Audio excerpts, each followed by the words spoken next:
see all my friends from over the summer. I hope you had a wonderful summer. And it's good to see you again and start out the program all over again.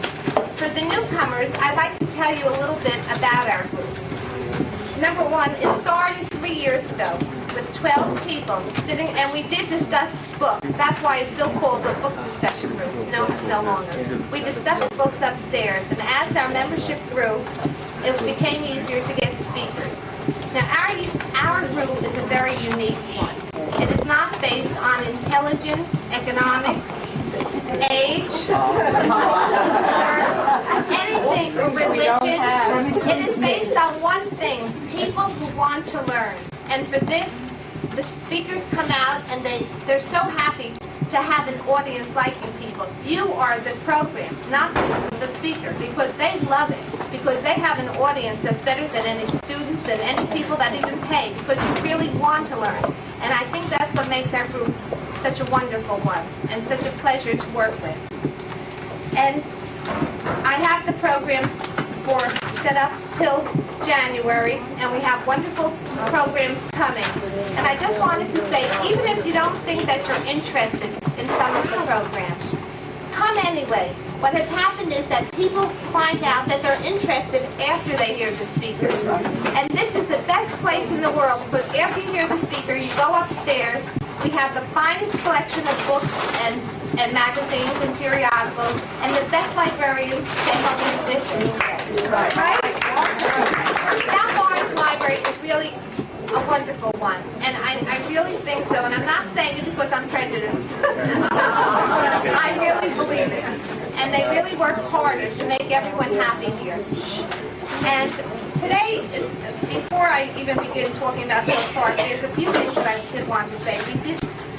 Unfortunately, we lost two of our members, Elsie Grove and Fanning Crouch, and they were very valuable members, and they had been with us for years, and we all miss them. I just wanted to say that to anybody, to everyone, for the people who knew Can us. I ask a question? Yes.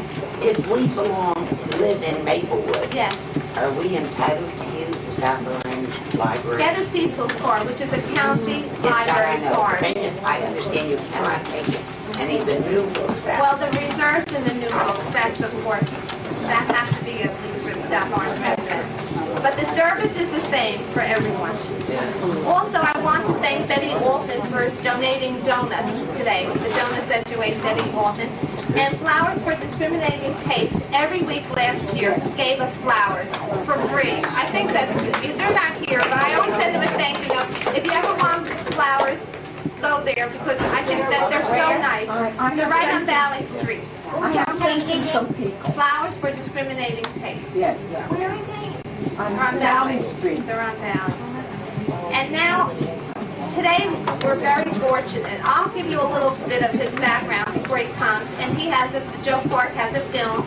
I know he's highly controversial, but I'm so proud that we're having someone like this. Remember, February, he was on the cover of Newsweek. Time. His article is in Ebony. I have all the articles if you're interested. The library has in New Jersey Monthly, Reader's Digest. He's been talked about. Let's put it this way. He's been on Phil Donahue show twice. He's been on Nightline with Ted Koppel twice. He's appeared on 60 Minutes this March. He has an ear to the president, and he's very friendly with Secretary of Education Bennett. Next year, there's a movie put out by Warner Brothers, which is Lean on Me, the story of Joe Clark. It was filmed in Eastside High School. When I have to say this, and I'll say it to him when he comes, no matter what you think of him, when I called him up in early July, and I said, Mr. Clark, would you mind speaking to South Orange Library Book Discussion Group? He did not know me from Adam, and I represented the library. He said yes. Immediately he said yes. And he says, I'll come whether my agent lets me or not. I have to call his agent in Washington, D.C. Now, if you think it's unusual for a principal to have an agent, I do too. For me to get a call to Washington, D.C. on library. But I called them up, and he also agreed to come to the first meeting. This is a very busy time for him, the beginning of school. I don't have to tell you. So I really appreciated the fact that he was opening up our program. And when I did, and he did say, the agent said, I was told that he's going to speak. And he gets between $5,000 and $8,000 on the circuit. And he's one of the hottest speakers on the circuit. I think it's wonderful that he's agreed to come. His children have used the South Orange Library. He is a South Orange resident. But it's still wonderful of him, and he didn't think twice, and I really appreciate his coming. So he's going to show a film about himself when he comes. That's why we have this set up. And before he comes, if anyone is interested, a few weeks ago, I read in the Daily News, "No more teachers' dirty looks."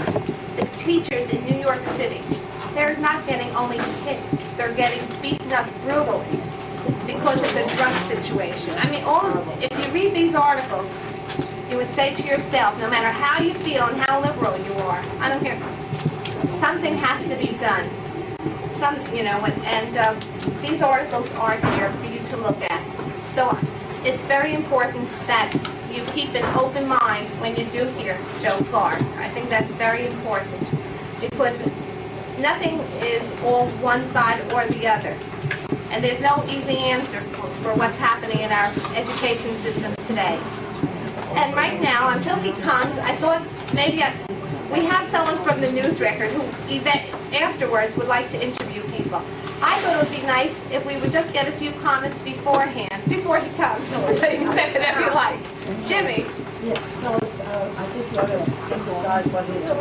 Will you please stand up? It's hard. I know. I think you ought to emphasize everybody should know what his fee is tonight. You said he got paid $5,000 to $8,000. He's not charging anything for today. I thought it was assumed that all of our speakers that we are getting are not paid. They are doing it out of the generosity of their heart. One of our speakers, Sam Agron, is here. Sam, I just want to thank you. He's spoken before on geology, and now he's going to be talking on Ecclesiastes, and that's one of the things. Sam, would you just tell a little bit about that before we because he got me interested. This is how I get our speakers. They tell me what they're interested in, and I say, great, now I'm interested in it. Would you like me to give the introduction now? Yeah! I'm kidding. You all know that Ecclesiastes is one of the books of the Old Testament, one of the very late books. And there are numerous aphorisms and proverbs that we're familiar with that come directly from there. And there's a great deal of wisdom in that book. It might even be considered a guide to living, a guide to life. When you read it, you feel that it's timeless. It doesn't seem to belong or to have been written in a different age. It's very apropos to what we're doing today and what the world is about today. It begins with the words, we're familiar, vanity, vanity, all is vanity. But that is a mistranslation. I'll just leave you with the proper translation, and that is vain, vain, all is vain, or even futile, futile, all is futile. Think about it. That's just a preliminary. Could you say And how long next ago? week, by the way, the story, this is funny. Yes. Wait a minute. I'm asked when it was written. It is thought that it was written in about the year 250 AD. What does it mean by all this You'll have to come to the meeting. Life. That's one of the things we'll discuss. Next week, Joel Jacobson, he was the one, in case you don't know, he was the one who kicked Frank Sinatra out of the casino. So he'll have some things that are very interesting. He also was the head of some union labor. Yes. I just wanted to ask you to please talk a little louder or pull up the mic. This microphone is not working. Oh, Okay. it's not working. But anyway, so as Sam said, there's please read that part of the Bible, even if you've never read it before, and come away with learning something. And like, That's Judeo-Christian, right? yes, it's in all Bibles. And that's why, isn't that why you said that everyone should bring their Bible, Sam? Well, we will use it. We will read some of the texts and maybe discuss it. But it's different in each Bible. The translations differ in different Bibles, yes, but you've got to go back to the original Hebrew to get the original meaning, as close to it as you can. Yes, Veronica. If we can't get to a program, Yes. are the members of the group allowed to view your tapes? Well, what has happened is we're very fortunate. I try to incorporate as many people in South Orange as possible. Columbia High School student Ben has been very nice. I'm sorry, Ben, what's your name? Corn. Ben Horn has been Corn. terrific. He has been Horn, excuse me. He has been taping our programs, and I do have them, and we can show them at a later date. Now, your teacher said he would like other students to come for the experience, and then it will be put on a separate TV network for the South Our Orange. station. They're trying to get a station. We have a station, Channel 35 in Maplewood. Oh, and that's the one it'll be on? Yeah. So it'll give other children an experience of taping the program. And I will try to have it on different days, these programs, for people who are missing it. Okay? And is there any other question about the program? About... Would you like to tell them about the end of the year program that we had? That was a huge success. Would you like to tell them? No, you can. We have a symposium. Well, we were very fortunate. Last year we did get a $5,000 grant, and that paid for most of the symposium, which was held at Oak Shalom. And we had very interesting speakers, and people went to different workshops, which they picked out. There was a lunch, and it was really a wonderful experience. We're trying to get the same grant. If we don't, Oak Shalom, I think, will still allow us to have it, and maybe we'll just have to charge, which I really didn't want to. And I'm also still trying to find out about getting to Sacred Heart Church. If the people who know, Senior Fields was here, and he would give us a personal tour of Sacred Heart Church. But unfortunately, with the bus situation in South Orange, we were supposed to get the buses for free, and now we're not sure about it. So that's left in the air. As soon as I find out some more information, I will let all of you know to sign up for it. Okay? And yes. Any other comments? I have a comment. Yes. I think that this group is a tribute to you, Phyllis, because of your diligence and care. Thank you very much. But it's because of people like you. I've never seen an audience that comes out in snow, rain. There's something now in West Orange, the Senior Symposium. A lot of these people were interested, like Eleanor, who I work with, said she would have loved to have been there, but she wanted to be here first. So I think the loyalty is terrific here. And I think that's, am I right? Am I right? It's earned. Oh, thank you. Thank you. And now, if anyone would like to give their comments about Mr. Clark. Is there anyone? Yes. Did he yell at him like he yells at his students for being late? The question is, should we yell at him? No, I wouldn't suggest you do that. He's not getting paid. Be nice to him. Be nice. You know, normally I have a very hard time, and so many of you people tell me, please get control over the audience, because the audience gets carried away, and all of a sudden they'll ask a question, and the speaker gets off on a tangent. And they want me to get the speaker back on the tangent. In this case, I have a feeling Joe Clark could do it very nicely without my help. Without a vote. Yes. I'd like to suggest that you tell people not to ask any questions or comment while he's speaking. I was just at Well, the that's what I... professor Here, this do you want to morning, stand up? and they mentioned that should not be done. Yes. Would you tell the audience? I'm sure they heard me. They all heard you. I'm sure. Yes. Phyllis, how would it be Yes. if you passed out cards or pieces of paper and people could write down their questions? And the questions would be, and they would ever answer them? Well, it would normally have been a good idea. First of all, Mr. Clark is coming with a videotape. And I think a lot of us are very familiar with his philosophies about education. Whatever we don't, we'll see it on tape. And then he'll talk. Yes. All these wonderful things that you want come from a very rich library. I'm fighting for little things like a microphone.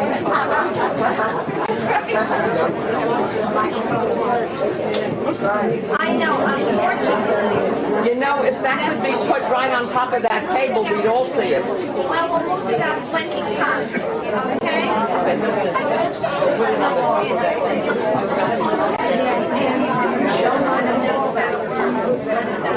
Perhaps I'll just have to put the sound up high. I really wasn't prepared for the videotape. I found out yesterday his secretary called and said that he'd like to bring a videotape, which will explain a lot about Joe Clark. So, like I say, this is the best we can do. If you put that on that table, we'll all see it. I don't think we can. Because it's part of the video cassette recorder, and I'm not going to fool around. Or maybe the boys, would you know how to put that thing on the top of the table so we could all see it? Try to do it now. Excuse me, will everyone please be quiet? At one time during the summer, yes, I heard on a program about him, I understood that one of his children was trying to make the Olympic team. yes, I was going to mention it when he came. Joetta, his daughter Joetta is now in Seoul, Korea, representing the United States in racing. She's and she's runs the half mile, and we really wish her much success. Do you know anything more about her? Michael Woods from the News Record. That's all I know. She's in Korea. She was successful in the Olympic trials. But I'm not really sure if she's over there right now. And if you'll read the News Record when she comes back.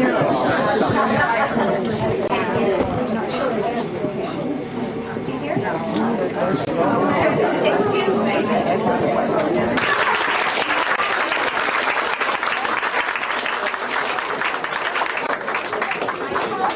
About your daughter, Joetta. We're all rooting for her. Right. And we're very excited. And now, without further ado, I'd like to present America's most famous principal. Will you please give him a round?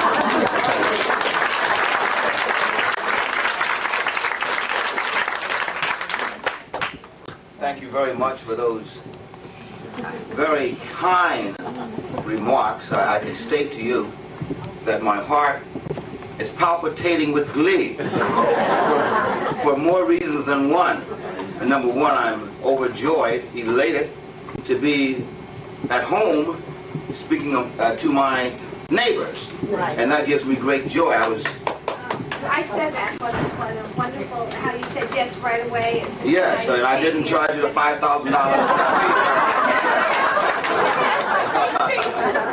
But you know what I've learned? I've learned in this life that the curl in a pig's tail ain't got a damn thing to do with the taste of ham. And let the work that I've done hopefully speak for me. I've had the opportunity to travel the entire world. In fact, I was just in North Carolina. I spoke at the Coliseum and I spoke before 24,000 people. But the elation, the jubilation that I feel now transcends that mere experience that I had there. There's nothing like being around your own. And I don't think that oftentimes we do enough in our own backyard, in our own town, in our own village. I think we should be willing and happy to share the experiences, to share our thought patterns and experiences with our neighbors. So again, I reiterate, without any mental reservation, that I'm extremely happy being here. As I left school today, someone asked me, why have you been so, how are you? How are you, Mom? And by the way, I would like to introduce to you, if I may, my sister who came here today. She's an outstanding individual, a great contributor to society. Sister Clark, would you please come forward? My sister right there, Sister Clark. I think she's the director of the library, isn't she?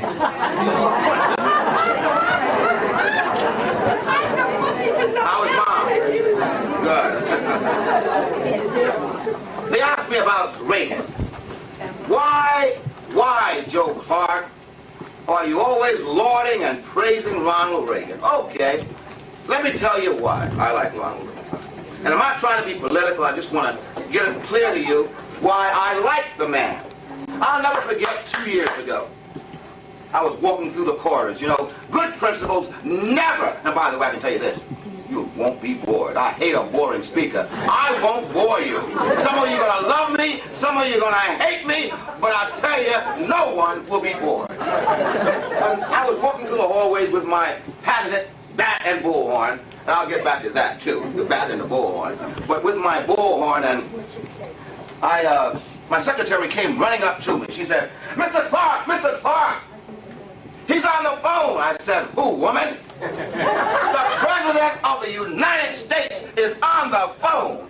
I said, you tis woman. Do you think the President of the United States is going to take time out from his awesomely busy schedule and call this little black boy from Paterson, New Jersey? You must be nuts. You must be on drugs, or you must have some vodka in that juice there. She said, Mr. Clark, I believe down in my heart that it's the President. So I'm angry now because I know it's another call. I get a lot of prank calls. They're going to blow the building up. I don't blow it up. So they said to me, she said to me, yes, it is. I said, if it's not, pack your bags, you be gone. I went to the phone angry now. Another prank call. Picked up the phone. No! My God, I heard a word. Mr. Clark, Principal Clark, this is the President of the United States. I could have gone through the floor. And he went on to commend me and give me accolades and encomiums for a job well done. And I'll tell you this. Since that time, I respected the man. I admire the man. He's my man. I'll tell you what. Dukakis didn't call me. Jesse Jackson didn't call me either. Yeah, he's all right with me. I'm a controversial guy. I make controversial statements because I sincerely believe that a man in earnest should never be concerned about the consequences of that might befall him as a result of statements or actions that he or she takes. You can't be afraid. You can't be intimidated. We have too many people in society today, and that's why we're in the throes of decadence, who are afraid to stand up. You're afraid to rock the boat. Let me tell you something. I sincerely believe that people are just like tea bags. You can tell how strong they are when you put them in hot water. I love controversy. It makes me soar to pinnacles of great success. I'm a provocative person. I'm flamboyant. I'm dramatic. You give me a camera and give me some people and something happens to me. Believe it or not, I'm a very reticent person. Very quiet. Very meek.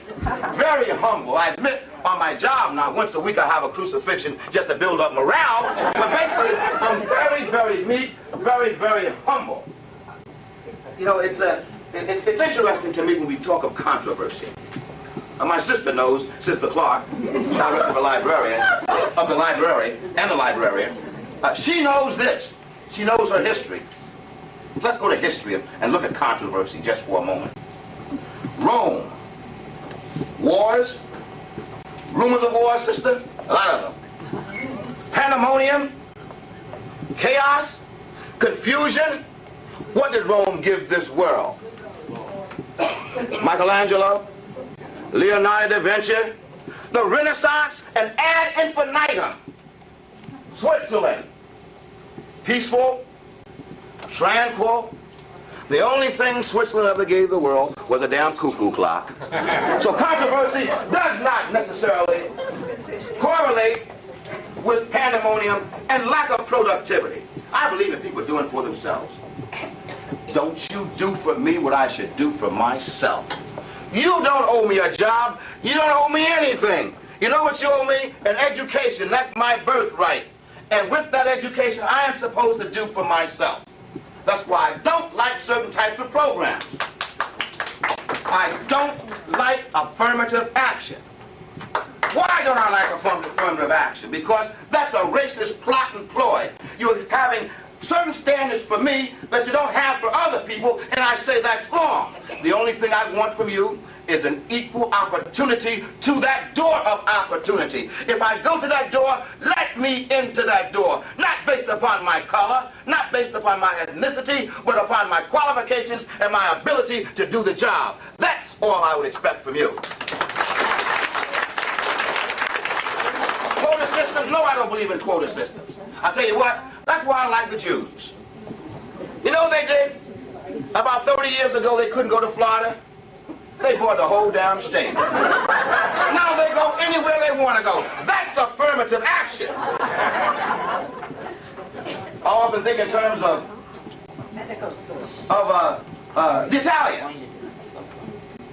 You know, they weren't let into the unions. You know, they couldn't build.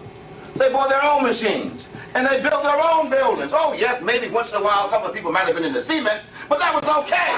What they did was to go out and do for themselves. So what I'm saying to you, it's imperative that we in a society do for ourselves and stop acting like a bunch of leeches. I don't believe in welfare. I believe in workfare. If you want something, you go out and work for it. How do I know you got to work for it? I did it. I work. If it takes me, I'll tell you this. There's 3 or 4 things you can't beat me doing. You can't outwork me. You can't out-hustle me. You can't out-knowledge me. You just can't beat me. Because if it takes me, I told some students in my school, I have 3,000. 2,000 blacks, 1,000 Hispanics, and about 10 white students. Well, they couldn't escape. They couldn't get out. And I tell them constantly, all right, let's admit it. Let's admit it, there are problems in our society. There are inequities in our society. Still the greatest country in the world. And I constantly tell the kids, blacks and Hispanics, you have 2 strikes against you. You're black, that's 1. Number 2, you're poor. You only have 1 strike left. 1 strike. And you can't afford to strike out. You keep hitting the ball, tipping the ball, and tipping the ball. And one day you're going to hit that ball. By the time the ball gets to first, you're supposed to be the second. By the time that ball gets to second, you're supposed to be the third. By the time the ball gets to third, you're supposed to be home. You never give up. You never quit. I believe that determination is the absolute essence of success. You know, let's talk about success for a moment. People love success. You know that. They love success, but they hate successful people. If you want to get some enemies real fast, you succeed. I'll tell you this consistently. If you are successful, you're going to get a lot of applause. Enjoy it, but don't you quite believe it. Because those people who are cheering for you don't necessarily mean, in fact, what they're cheering for. Controversy, success. Many times, opportunity is missed by people because it's dressed in overalls and it looks like work. If you want to be successful, you're going to have to go out and work for what you want. You might get a little tired as a result of the work, but that's the worst that can happen to you. I look around here today, I see some people who look in their 40s, in their 50s, in their 60s. And it tells me that you've lived a life resplendent with the vicissitudes of life. Some ups, some downs, some periods of frustrations, some periods of aggravation, but you made it. You worked hard. Nobody, contrary to what people might think, nobody gave you what you have or what you don't have. You worked for it. And I resent these hoodlums and these thugs. I don't care if they're black, white, polka dotted, chartreuse. I don't care what color they are. I resent them when you can't, as senior citizens, walk down the streets without being in fear of your life, being mugged, raped, knocked in the head. That's wrong, and we should not tolerate it, and I'm not going to make excuses for it. And maybe that's one of the things that got me angry one day. You know, only in America, right, can this happen. How many of you are on the front page of Time? One day I became very, very upset. I don't like leeches and parasites, mutants and drains and all the other appellations you could apply to those unsavory characters. And one day, fine, my dear sister, that's very nice of you, thank you. 92, oh, hush your mouth. This young lady here tells me she's 92. She doesn't look a year over 50. God bless you. Yahweh bless you. And I was sick. And I was tired. Knocking people in the head. And, you know, whenever I see the media, when I see television cameras and guys like Mike over here, Mike Woods from the Record, oh boy, my spirits are buoyant. And I just coincidentally had a baseball bat. I ran over and I saw 60 cameras because I'm fed up with these leeches and these hoodlums and these thugs. They had just made me chain the door, unchain the doors. I had locked 100 doors to keep out these people who were trying to break into the school and sell drugs and attack people. It was wrong to lock those doors because it was a fire hazard. But I'm saying to myself, what do I do? Be damned if you do, be damned if you don't. I got 100 doors here, 3,000 kids, all types of suspicious people walking around the exterior, the periphery of the building. If someone gets raped, who's to blame? Joe Clark. So I didn't know what to do. So I did what I thought was right. I locked the doors. I wouldn't lock them again because that's wrong. That's a violation of law. I'm still scared. I'm still afraid. The board promised to give me the proper types of magnetic doors open, yet that they have not done it. But through all of it, I was upset. And I went and got myself a baseball bat when I saw the media. And I said, they used to call me, thank you, they used to call me Crazy Joe. Now they call me Batman. Oh, boy, that ignited the spirits of a whole nation. And you know what? I found out that the reticent individuals, the quiet people, have been thinking this all along. We're all fed up. We're all upset. We're all sick of it. And I simply said it, and I got the applause of an entire nation, and I thank you for that. I want to see my dear brother back there, Brother Slackman. Known him since I've been in South Orange for 18 years. Grew up in South Orange, raised in South Orange. Stand up, Brother Slackman. Kids went through South Orange. Daughter graduated from Harvard. He's done it all. And now he's resting on his laurels. He's retired, sitting back in a most resplendent and glorious manner, and playing tennis and doing all the things that retired people should and must do. Yes, we're tired of them. Tired of them. To survive in this life, people, and may I say this about South Orange? Everyone here is from South Orange, right? Mostly Maplewood, South Orange? South Orange? South Orange, all right. We're villagers. And one thing I can say about South Orange, I've been fortunate. 18 years in the town.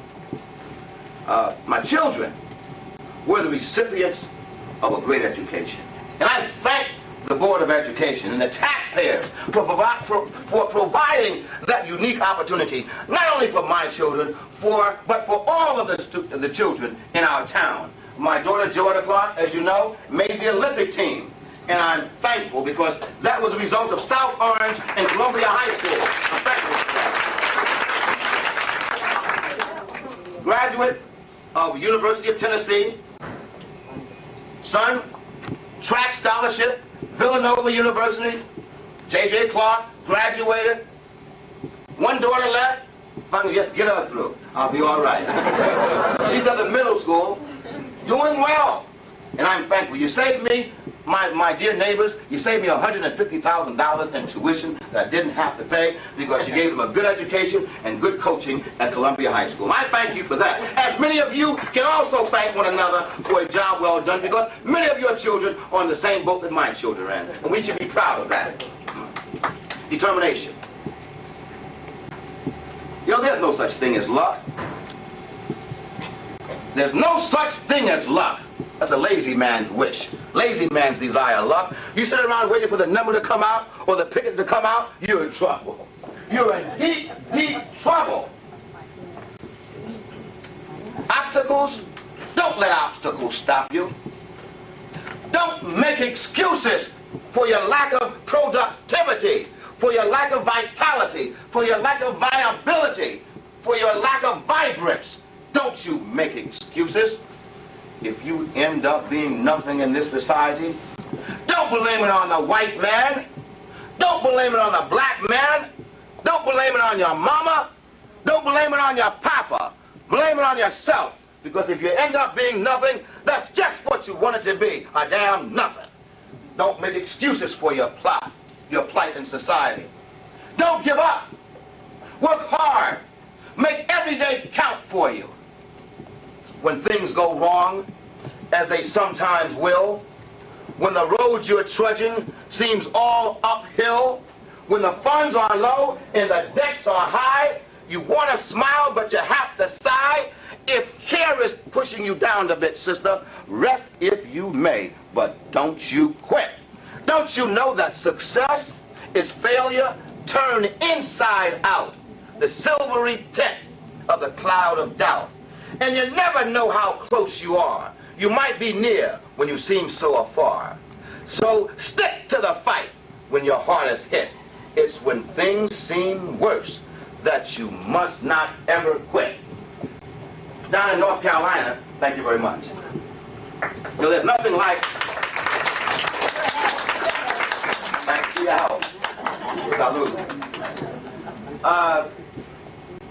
I was in North Carolina 2 weeks ago, and Southern hospitality even transcends that of villager hospitality.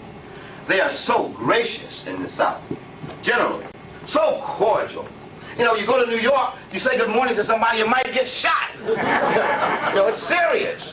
But down South, they make you speak to them. Good morning, sir. I'm not accustomed to speaking to people because in South Orange, you know, we're not that much of a speaking community. You know, we keep getting up, going, running the cars, you know. But they make you speak good morning. And if you don't speak, they'll say good morning to you again. One lady pulled me on the shoulder. Good morning. I said, good morning, ma'am. But I went down to North Carolina. I'd flown down, and whenever I go to the South, they always have a very dignified black gentleman meet me at the airport.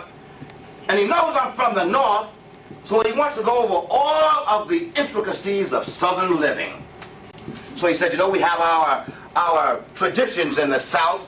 There's certain things that we do that you don't do up north. There's certain things we say that they don't say up north. I said, I understand that. He said, you know, they sometimes will refer to you as boy down south. How do you feel about that? Oh, I said, man, they call me worse things than boy. I can deal with that, believe me. So I went to this big Coliseum. They had a whole row of people shaking my hand. How are you, Mr. Clark? It's good to have you down south. They want to give you a tour of everything, the rolling hills of Virginia. They just want to show you about their state, about their city. So I walked in and I started shaking hands with everybody. Welcome to North Carolina, ad infinitum. And I looked out of my eye, the side of my eye. I saw a man, he looked about 70, maybe 75, 80. And he kept watching me. And I'm looking at myself, looking at my shoes, thinking there's a rip in my pants, thinking my shirt is unbuttoned, I lost the cuff link. I thought that something was sort of strange about my countenance. And finally he ambled over to me, walked very slowly. He said, boy? I said, yes, sir. See, I learned fast, right? He said, you know what? I said, what, sir? He said, there's something about you I don't like. I said, oh, man, here we go again. This old race stuff, I'm sick of it. He said, you know why I don't like you? I said, yeah, I know why, because I'm black. He said, oh, no, boy. It's worse than being a Negro. I scratched my head. I said, now what's worse than being a Negro? He said, you know why I don't like you? I said, no, so you better tell me. He said, you're a damn Yankee. I'm perplexed now. I'm perplexed. I've been called every name in the book. You name it, I claim it. But this is unique. He said, you're a damn Yankee. I said, sir, how do you know I'm a Yankee? He said, you look like a damn Yankee. You walk like a damn Yankee. You're dressed like a, look at that suit you got on. You're dressed like a damn Yankee. You are a damn Yankee. So I said, I'm going to fix him good. I went up on that stage and I said, I'm going to break a leg here tonight. I'm going to put on a show. I'm going to put on a performance. I'm going to show him what this black Yankee can do. And I tell you, I got out there and I performed. I put on a show. I broke a leg that night. I did it good. And when I came off the stage, there was a tumultuous ovation. And my head was high. My chest was out. Joy bells started to ring down to the marrow of my bones. I knew I had done a job and done it well. And I walked off pompous. And the gentleman walked up to me again. He was walking a little slower now because he knew he had to. I wondered, what is he going to say now? He said, you know, boy? I said, yes, sir. I know I've done a good job. Now I'm arrogant. Yes, sir. You did a good job. You did all right, but you're still a damn Yankee. Couldn't get away from the Yankee. Determination. Persistence. Not giving up. Let me give you this story. And one thing you never do. I learned this. You never try to satisfy people. The moment you begin to try and satisfy individuals, you are on the precipice of absolute oblivion. You cannot do it. You are headed for a rendezvous with oblivion. You will be destroyed. You don't try and satisfy mere mortals. Be damned if you do. Be damned if you don't. Let me give you an adage, if I may, a story. You like stories. Once in a while I like to tell them. The adage of the man, the donkey, and the boy. A man had a donkey and a little son, and they decided one day they were going to go into the village to get some groceries. Well, the man was in the front of the donkey, leading the donkey, and the boy walked slowly behind the donkey. Well, they got to one village, and everybody was upset that nobody was riding the donkey. So the man took the little boy and put him on the donkey. And they got to the next village. Oh, there was great hue and cry, great dismay, great consternation over the fact that this boy would have the unmitigated gall to ride this donkey while that old man walked. The man, out of frustration, trying to satisfy everybody, jumped on the donkey's back with the boy and started off to the next village. Well, when they got to the next village, the people were upset. They were livid over the fact that both of these mortals were riding this poor beast of burden. You know what happened? The last time the man was seen, he was carrying the donkey in his arms. You can't satisfy everybody, and you might as well stop trying to satisfy everybody. Determination. Oh, you'll never give up. But what you know is this. Here's my daily prayer. You know, the older you get, the more you pray. I pray more now than I did 10 years ago. And if I live 10 years longer, I'm going to be on my knees every minute of the hour. But I know this. And I always say this, and you know it. God give us grace to accept with serenity those things that cannot be changed. Certain things you can't change. The courage to change those things that should be changed. And the wisdom to know the difference one from the other. That's the sign of wisdom. That's the sign of age. That's the sign of sapience. That's the sign of becoming cognizant, aware of a lot of things. Knowing what you can change, knowing what you can't change. I talk in terms of safety in the streets. You should be safe. Doctor's appointment. Okay? Sorry. Have a good one.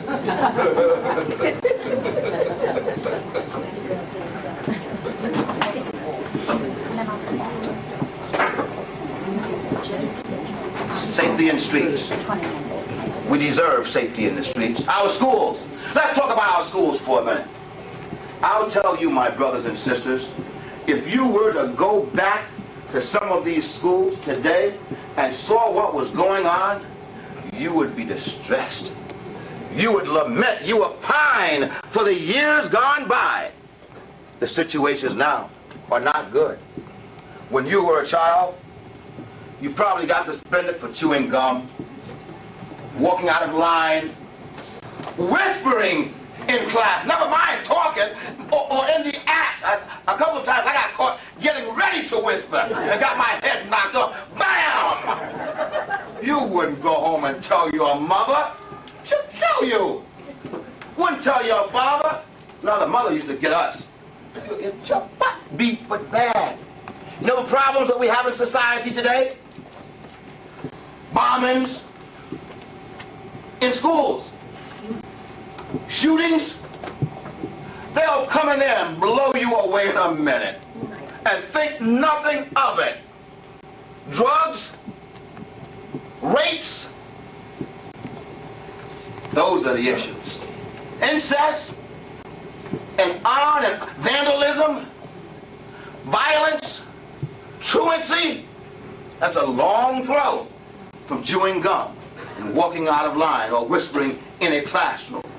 Our schools are in trouble, and we need the senior citizens who have a lot of wisdom and knowledge to have input and to say that we want to see a change. We want to see a rejuvenation in our school system. Secretary Bennett, my dear friend, we've become very, very close. In fact, he's resigning, and Monday he invited me out to the big ceremony honoring him. Secretary Bennett summed it up. He said education in America has reached a low point. There's moderate growth in our suburban areas, but in our urban areas, there's virtually no growth at all. Black, Hispanic students in your inner cities. And I want to make a statement. I want you to listen carefully and don't misquote me. And we have to begin to say this so that we can do something about it. Black students, Hispanic students in our inner cities are academically, I'm sorry, sister, are academically, I keep bumping into this sister, she's a fine young lady. That's just my advances towards her. Black and Hispanic students in our inner cities are academically inferior to whites and Asians. Now understand what I said, Sister Clark. I said what? Academically inferior. Hi, Miss Crow. I didn't say intellectually, did I? No. I said academically. They cannot, and they are not competing academically with whites and with Asians. And that bothers me. Because there's no reason for black kids or Hispanic kids not to be able to compete intellectually with anyone. Because you know what happens? You see, people judge you by how they perceive you. You understand? That's why I tell black kids and Hispanic kids constantly, when you go and knock somebody in the head, when you rob somebody, you know who it's bad on? It's bad on a whole race of people. You know why? Because blacks and Hispanics are visible people. You can see them. And some small-minded individuals will say, well, it's just like a dog. If a white dog bites you, and a white dog bites this sister here, and a white dog bites Miss Crow, and a white dog bites Miss Clark, all of a sudden, what are you going to say? All white dogs bite. And when you see one, you're going to hit him in the head or run. The same thing applicable to groups. when they see certain things happening, they have an undue propensity, inclination, to label a whole group or a whole race. And I say to blacks, I say to Hispanics, and this is what I say in the school. I just finished saying it before I left. I am not going to permit a handful of hoodlums, thugs, punks, and pathological deviants to contaminate a whole school.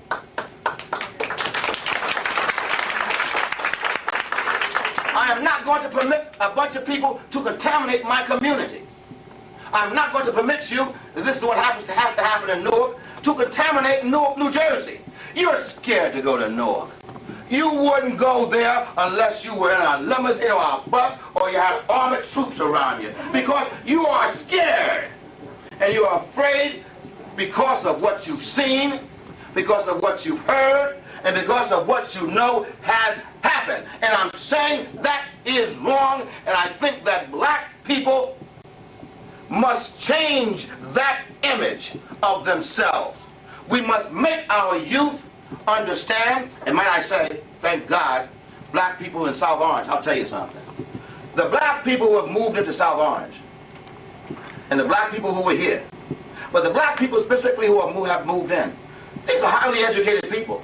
Do you know that per capita, everyone I know makes $100,000 and are highly educated and have respect and are aspiring and want to be somebody? So thank God we don't have that hooligan element in our town. We have people who are law-abiding, hard-working, and respectful, and the type of people you don't mind living next door to.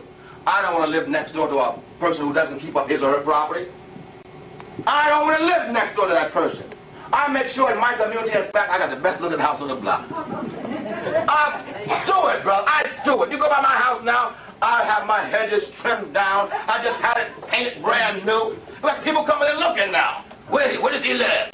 When they see my house, they're going to see that my house is kicking, it's leaping, it's in fine shape. And that makes me feel proud. I don't want people to go and say, well, blacks live there. Slackman's house. I go by there very often. I'm proud of the man's house. He keeps it up. Fine man. And that's the image we want. People judge you by how they perceive you. Black people are being perceived as a bunch of hoodlums, thugs, deviants, welfare recipients, and all the other things that most of us are not. This is why I say to them, someone asked me recently, how do you stop the drug problem in America? They asked the wrong person. You know, I'm a meek and humble man. You know, Mother Teresa and I are much alike. We have similar ways. But they said, how do you stop the drug problem? Well, my answer was simple. Call out the Air Force.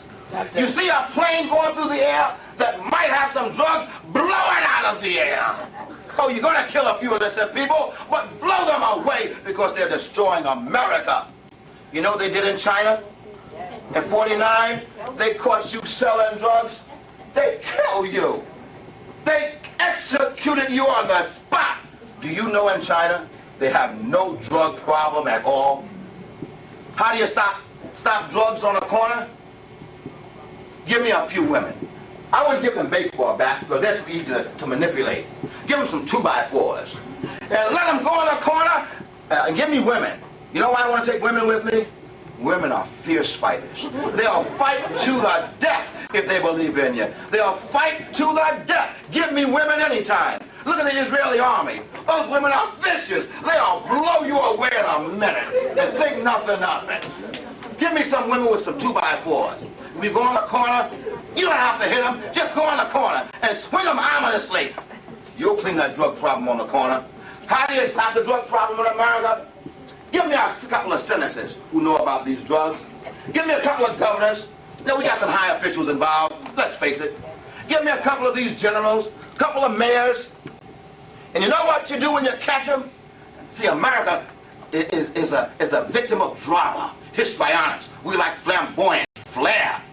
You execute them every day live at 5. Live at 5. And when they see, let me tell you something. When they see those gyrations going through those people, they'll stop. They will stop, believe you me, because that juice will take care of you. It will take you out. And before you know it, you'll have a system and a state and a nation free of drugs. Your grandchildren, how many of you have grandchildren? Great-grandchildren. Great-grandchildren, they have a right to go to a school without smoking in a bathroom, without drugs. They have a right to go to a drug-free school. They should not have to be contaminated with the prevalence and the pervasiveness of a lethal drug. And we're going to have to do something about it to bring about this type of change in our society. And I'm saying that we're going to have to get strict. We're going to have to lock people up, and we're going to have to begin probably for the big-time traffickers, racketeers. We're going to have to start eliminating them from this abode. Let me tell you this, my dear brothers and sisters. Determination. You hear me say that constantly. Not ever giving up. Let me give you a story. This is a good one, so listen carefully or you'll miss it. How many know something about farming? A little bit, okay. If no more than planting tomatoes in your yard, or planting some nice geraniums, or some other plants. There was a farmer who delivered milk. And on this one day after he had delivered his milk, he decided that he would go fishing. So he went down by the pond, and before he went fishing, he opened up a 5-gallon container of milk and took a drink of milk out of the container, poured the milk into his glass. Before he went fishing, he forgot to put the lid back on the container, and he went on fishing. Well, he fished for a while, and while he was fishing, lo and behold, out of the pond came 2 little croaking frogs. Oh, they were croaking and bucking and doing the huckabuck, doing all the things mere frogs do. They spied this 5-gallon container, and they jumped up on the rim of the container. They looked down and saw something rather unique and enterprising, and they plunged down in there. Oh, they were bucking in that milk, and they were kicking, and they were frolicking, and they were having a good time. All of a sudden, the farmer came back, tired of fishing, didn't catch any perch, put the lid back on, put the container back on the wagon, and started off to the barn. Well, those 2 little frogs who were caught in that container, oh, they kicked and they bucked and they kicked and they bucked, but they couldn't get out. One little frog, she put her legs up and said, "It's all over." And she went on to glory. But that other little frog stayed there and kicked and bucked and kicked and bucked and kicked and bucked, wouldn't give up. The farmer got back to the barn, took the 5-gallon container off of the wagon, put it up on the shelf, and went on to get some rest. That little frog that was left in that container of milk kicked and bucked and kicked and bucked all night long. That frog would not give up. And the next morning, when the farmer came back to get some milk, lo and behold, sitting on a cake of butter was that little frog. Don't you ever give up. Don't you ever give up. I often say, you know, something happened to me. I tell you, I just love controversy. I love it. I got a call the other day from the New Jersey Black Educators Association, Mr. Slack. You know, people all of a sudden, they're always giving me awards. Everywhere they go, they want to give me an award. And I got about 500 awards. I don't have any room to put all of these awards. So she called me up. "Joe Clark," I said, "Yes, ma'am. You are deeply honored, I know. The New Jersey Black Educators Association has selected you as the outstanding black educator in the state of New Jersey. Aren't you happy about that?" I said, "Let me tell you something, miss." "What did you say again?" Maybe I misheard you. She said, "Yes, you're the most outstanding black educator in the state of New Jersey." I said, "Woman, you take that award and give it to some other old shuffling Uncle Tom. Because I am not the best black educator in New Jersey. I'm the best of the blacks, the whites, the Hispanics, the polka dots. I'm the best. I don't want your award." You can't be a pine. It's about being the best of whatever you are. I tell the kids constantly, you can't be a pine on the top of the hill, then you be a little scrub in the valley. But be the best little scrub by the side of the hill, be a bush if you can't be a tree. And if you can't be a bush, be a bit of the grass, some highway happier make. You can't be a highway, just be a trail. You can't be the sun, be a star. For it's not by size that you win or you fail. Be the best of whatever you are.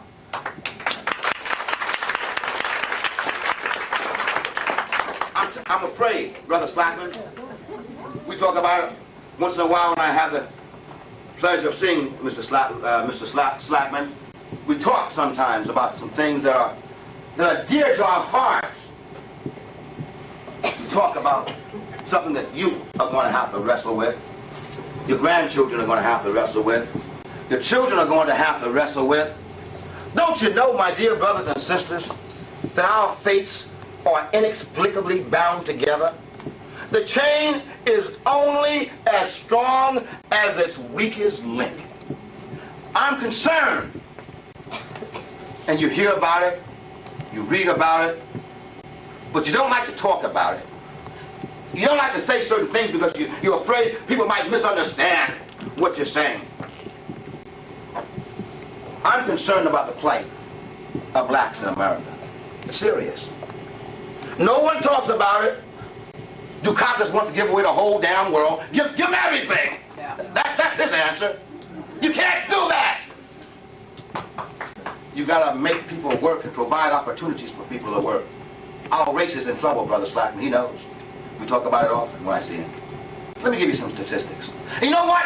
If it were not for black women, do you know that black women, I can't give them enough accolades and encomiums.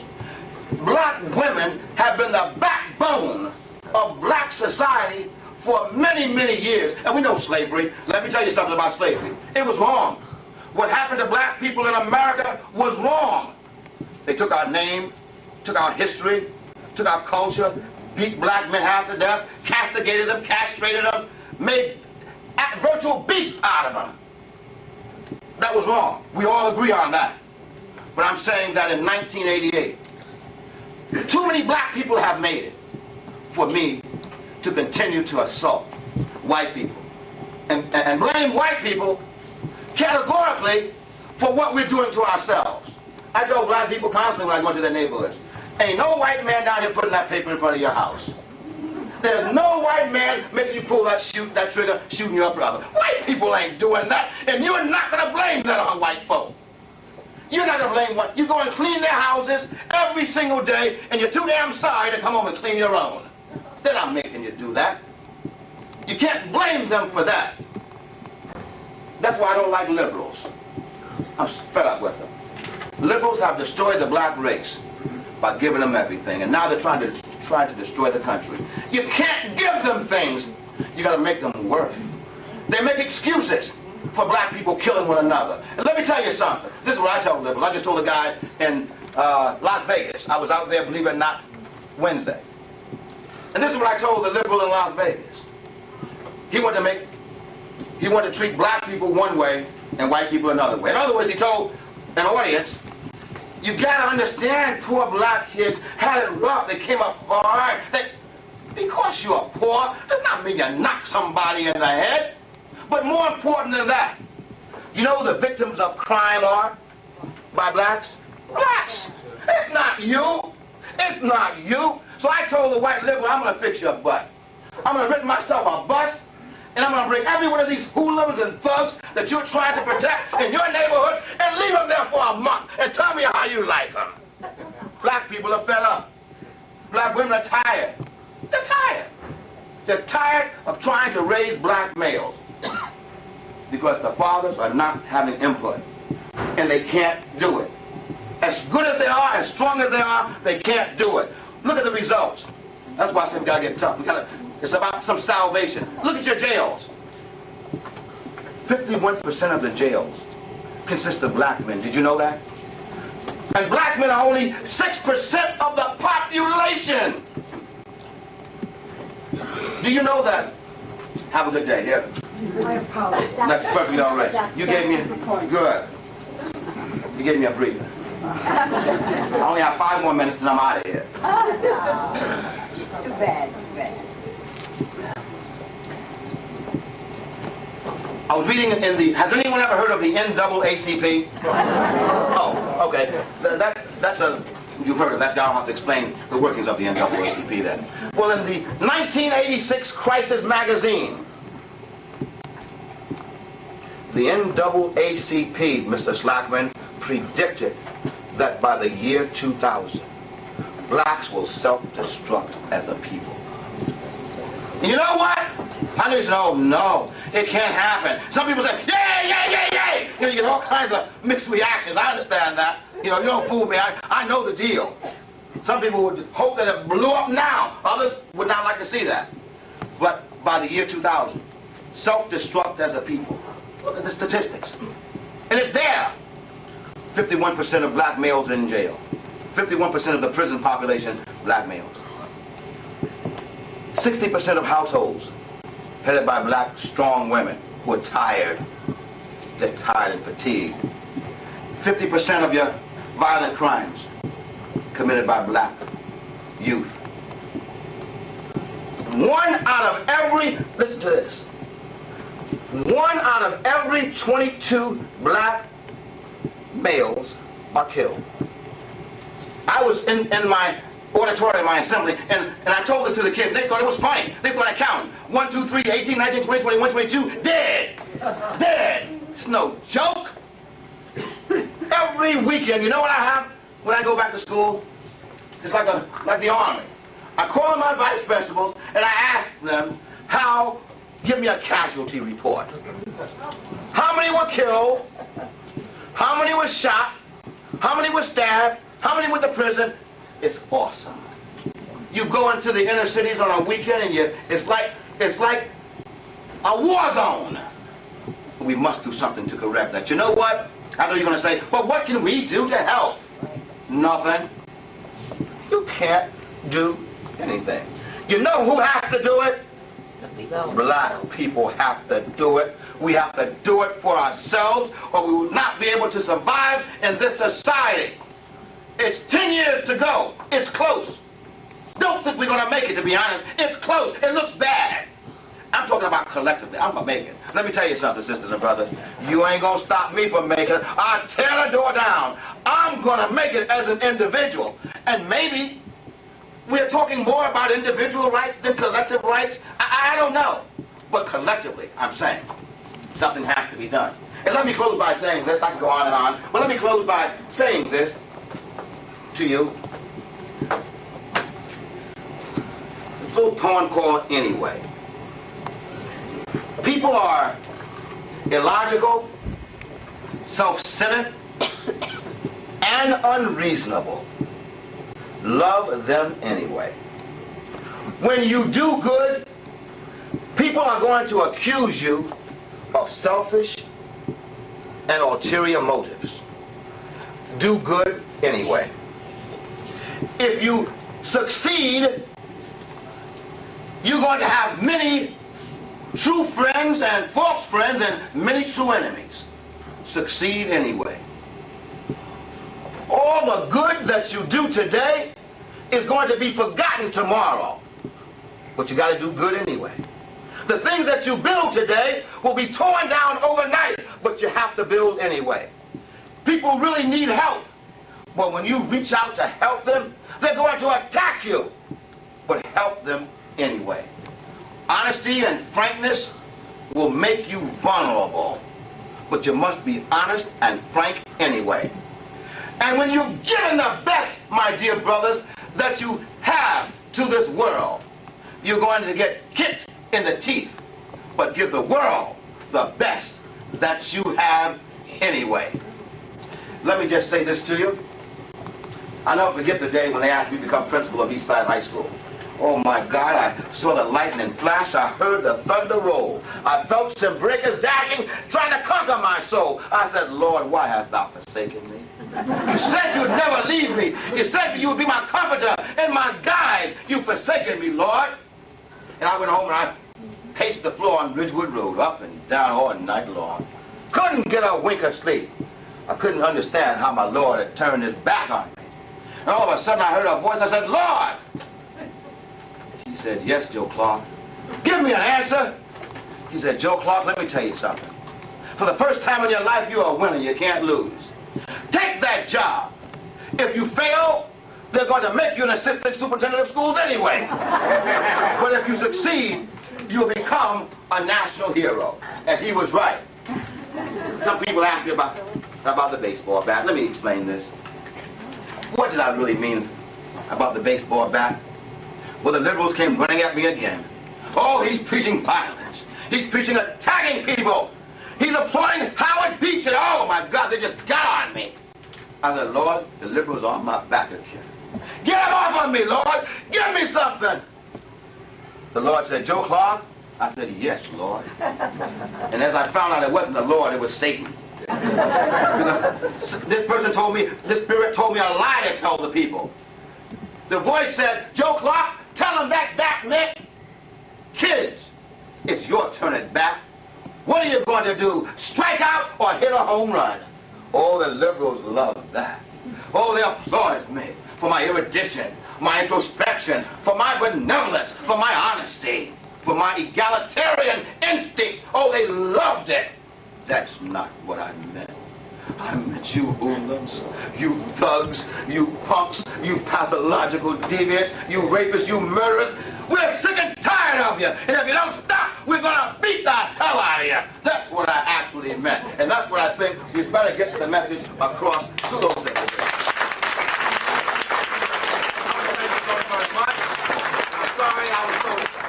I spoke too long, but that's okay. Thank you very much. Thank you so much. We're very fortunate in having Joe. You can mail my check, $5,000 on Woodward Road. Oh, by the way, let me say this to you. I'm going to need your help. I'm just going to state it cursorily because I don't want to get in trouble with my sister Clark. I'm running for freeholder. And I need your votes, and I need your help, and I'm going to need your donations. I'm going to need whatever you can do. You're going to have, in November, a freeholder in your town. Is there a freeholder now? No? You're going to have one in November. I need your votes.